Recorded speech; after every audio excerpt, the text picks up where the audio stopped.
បងដែលប្រើ iPhone ចង់ចេះ transfer កម្មវិធីខ្លួនឯងផ្ទាល់មិនចាំបាច់ត្រូវផលពេលរងចាំយូរនៅហាងអីអាចមើលវីដេអូនេះបាននៅក្នុងវីដេអូនេះគឺខ្ញុំ transfer ពី iPhone 15 Pro Max ចូលទៅលើ iPhone series iPhone 15 Plus ចំណុចដំបូងនៃការ transfer គឺបងត្រូវ check មើលទៅលើ version យើងត្រូវប្រកាសថាទូរស័ព្ទដែលយើងត្រូវ transfer ចូលនោះ version ខ្ពស់ជាងទូរស័ព្ទអាចរបស់យើងអញ្ចឹងទូរស័ព្ទពីរនេះគឺ version 26.1ដូចគ្នាអូខេស្មើគ្នាបែបនេះគឺអាច transfer បានកុំឲ្យតែទៀបជាងបងបន្ទាប់មកគឺបងត្រូវអារ៉ាទូរស័ព្ទថ្មីបងទាំងអស់គ្នាចេញដើម្បីជួម៉ាស៊ីនទៅជាថ្មីហ្មងណាអូខេបន្ទាប់ពីយើងចេញអារ៉ាហើយវានឹងលោតបែបនេះអូខេបងបន្ទាប់ពីអារ៉ាម៉ាស៊ីនហើយវានឹងលោត activate ឡើងវិញពេលដែល activate បងចុចពី Italy ហើយ Cambodia មកចុចពី continue រហូតដល់ iWi password Wi-Fi បងធ្វើការ connect Wi-Fi នៅតែបងមកបន្ទាប់ពីយើង connect ហើយវានឹងលោតបែបនេះហើយបងយើងអាចផលពេលរងចាំមួយផ្លែសិនបន្ទាប់ពីវាលោតបែបនេះបងចុចពាក្យថា continue ហើយចុចតាមនឹងរហូតមកវានឹងលោតឲ្យដល់កន្លែងមួយដែលលោកពាក្យថា transfer កម្មវិធីបង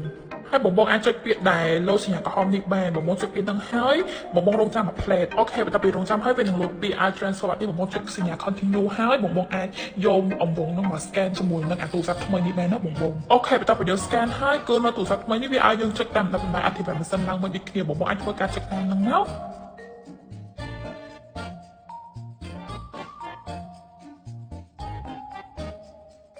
អូខេហើយកន្លែងនេះគឺលោត Apple ID មកបណ្ដាចុចពី skip សិនហើយបន្ទាប់មកទៀតវានឹងលោត transfer កម្មវិធីយកមកបងអង្គុយចាំមើលថាវាលោតមួយនាទីចង់សម្រាប់ទូរស័ព្ទនេះគឺលោតធម្មតា19នាទីដោយសារទូរស័ព្ទខ្ញុំគឺប្រហែលអស់ជីតិចដែរបន្ទាប់ពី19នាទីក្រោយគឺវាពេញហើយទូរស័ព្ទថ្មីនេះបងចុចពីថា not now កុំចុចពី continue ជឿវានៅក្នុងការចុចពី continue វានឹងលោតពាក្យថា alarm សិនទៅហ្មងចង់យើងត្រូវការយកឯកសារចេញពីទូរស័ព្ទអាចចាស់ដាក់ថ្មីអស់សិនចាំយើងចុច alarm វាតាមក្រោយបងអូខេឥឡូវទូរស័ព្ទយើងពេញរួចរាល់ហើយកម្មវិធីគឺអត់មានបាត់អីទាំងអស់ហ្មងចង់សម្រាប់វីដេអូនេះគឺងាយស្រួលបំផុតសម្រាប់បងដែលចង់ transfer កម្មវិធីខ្លួនឯងហើយខ្ជិល download តាមវិធីឡើងមកវិញណា